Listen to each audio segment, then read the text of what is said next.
When did you reach your limit? I'm talking about that moment where you just stopped nodding along. You stopped apologizing for things that weren't even your fault. And you thought to yourself, no, I've had enough.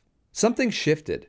And I know I'm not the only one who feels it. More and more people, they're done walking on eggshells to protect the feelings of people who wouldn't lift a finger for them. The good, the quiet ones, they're speaking up now as well, for themselves and for others. We've let the rude, the loud, the entitled run the show for far too long. And they've gotten away with embarrassing decent people in public and online. But that era is come to an end. The self-righteous haters, the keyboard warriors, they went too far. If you happen to make a mistake online or you said something that they disagreed with, they didn't engage in an educational conversation with you. They did everything they could to publicly shame and embarrass you. And at the beginning, people weren't sure how to react to this, even me, especially when I was in uniform. So using my official police branded accounts, I didn't want to make anybody feel like I insulted them or I wasn't being inclusive. So I would be apologetic as well, which makes some people want to attack you even more if you understand human nature. Maybe it's because we raised a generation of people that think speaking your truth means everybody else has to shut up. Or maybe social media, it just gave too many people the illusion that being loud equals being right. But either way, people have had enough and they're pushing back. And I think that's a good thing. And even if you don't possess the confidence or you're not comfortable pushing back, then others are stepping in and they're doing it for you. And the best example I can provide is Joey Swoll. You need to do better. Mind your own business.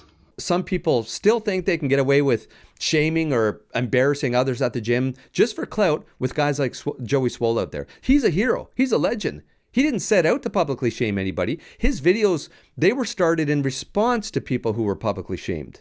So what changed anyways? Well, people started realizing that staying silent doesn't make you noble. It makes you a target. That whole agree to disagree energy, it got replaced with, no, you're just wrong. And we're seeing through people's fake outrage as well. You're not offended. You're just looking, you're bored and you're looking for a villain of the day. It's very rare that a secure, competent, successful individual, it's very rare that they go out of their way to publicly shame anybody. And I never used to agree with that either. I'm pretty old school that way. But weak, self-righteous people who go above and beyond to publicly shame people they might not agree with, or people who don't agree with them. So guys like Joey Swoll and others, they've been forced into it. Public shaming has become a way of defending yourself now. You ever hear the saying, don't mistake my kindness for weakness? I first heard that from my grandma, okay? My grandma was a very tough woman. She wasn't a stay-at-home baking cookies grandma, okay? This woman liked to fight and argue and stand her ground. Anyways, her dog got out one day, okay? It was her fault, everything else. But her dog got out and some of the neighbors came by and they got mad at her and wanted to talk to her about, her dog getting out and everything else. And my grandma was actually very apologetic. Yes, I'm sorry, it shouldn't have happened and we have to fix the fence, whatever the case is. She was apologetic, but then it's almost as if the neighbors, they saw this as an opening to go even harder at her. And my grandma took it for a bit, but then she snapped, she turned on them like you wouldn't believe, to the point where they kind of got scared and then took off. And I remember my grandma saying to me, she used that as a teachable moment to me about mistaking kindness for weakness. She was in the wrong and she was apologetic, but they saw it as an opening and she got into human nature with me. Listen, people do that, okay? Now, I was a very early adopter of social media. And of course, an officer in uniform, they're naturally going to become a target for anybody who has an issue with police. I've been getting attacked and lambasted online for years now. I don't take it personally because most people, they didn't look past the uniform. They attacked what I represented, not even me personally. But then as I moved on, I started getting attacked for raising awareness or publicly pointing out facts like the price of food, like the price of gas, which had become political. Just complaining about it somehow meant that you were on one side of the aisle politically. I posted a photo of me it was a great big jar of Nutella at Costco not too long ago. And it's my all-time favorite snack. I could eat an entire jar with a spoon. It was a fun, innocent post. Within an hour, my integrity, even as a human rights commissioner, were under fire because of some environmental impacts that I never heard of. I knew nothing about regarding Nutella. I was accused of supporting deforestation in other countries. Something was thrown in there about wildlife. I mean, what the heck just happened? But again, the troops, they didn't just comment with some interesting fact, which most people don't know, and I might have looked into. They have to go above and beyond. They have to accuse you of the worst crime ever. It's almost as if you want to destroy the entire rainforest, cut it all down. And of course, they also have to tag other organizations who fight for wildlife in the forest just to try to get them to attack you as well.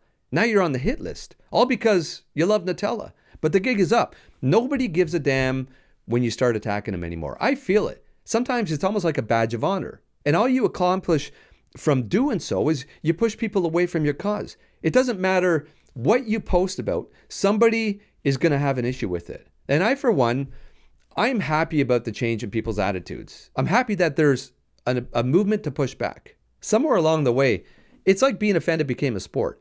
People weaponize victimhood. It was like prize money. You would think that calling out somebody's Nutella passion, it was a heroic act of activism. Meanwhile, they're sitting at home. They got 3 Amazon boxes on their doorstep every day, Starbucks in their hand. The irony here, it's almost impressive.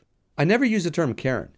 I don't use it. But the term originated for a reason. It gained popularity because people everywhere, they could relate to the fact that entitled loudmouths, they got away with their antics for far too long. There's tens of millions of videos out there of Karens getting destroyed because people like the idea of pushing back. They want to see people put in their place. You come at me and make all kinds of accusations, I'm going to record it and I'm going to post it online and redeem myself. We all know some people who record some incidents just for views, but it started as a defense mechanism to save their own reputation. I got to tell you another story here. Another person won about people not returning their shopping carts. I took a photo once of a shopping cart which somebody just left in a lot. They didn't return it to the corral. I uploaded the photo and I made some comments about laziness. My post drove so much engagement. The outrage. People going back and forth in the comments. The heated discussion. There was unions that got involved representing workers' rights, almost as if you want to put people out of work whose job it is to collect carts. They would still have to collect the carts from the corral and bring them to the store. But I mean, there was one person who mentioned that their parents are sick, and here's the hyper logic with this person. I somehow didn't care about cancer because this person's parents couldn't quite make their way to push the cart back and they were sick. Cancer is terrible. We all know somebody who's passed away from cancer. But I was accused of not even caring about cancer. I mean, the hyper logic there. Now there's a whole group called Cart Nards, I think, and they go around and confront people who don't return the carts. It's actually really entertaining. We have these cart returns, right? Yep. Why not use the cart return? Because I don't want to. Why not? Because. But what, do you want to pull into a spot where a cart would be blocking your spot? You do? Looking back at my own life experiences, I wish I could go back and stand up for myself more, or others. I was probably timid, embarrassed at the time. I didn't want to be confrontational. I didn't want to cause a scene. But if I could go back. Oh, yes! That's what I should have said! So why am I ranting here? Because I think that Canadians have had enough as well. We've been labeled as polite pushovers for far too long. We're expected to smile through disrespect and say sorry for things that we didn't even do. But that stereotype is wearing thin. More and more Canadians, they're pushing back. Not necessarily with force, but with backbone. We're not just holding the door anymore. We're holding the line. Don't take kindness for weakness. And don't take kindness for stupidity either. People are standing up for themselves, and I'm here for it. Thanks for watching this video. I appreciate you taking the time. Until the next one, stay sharp, stay safe, stay Canadian.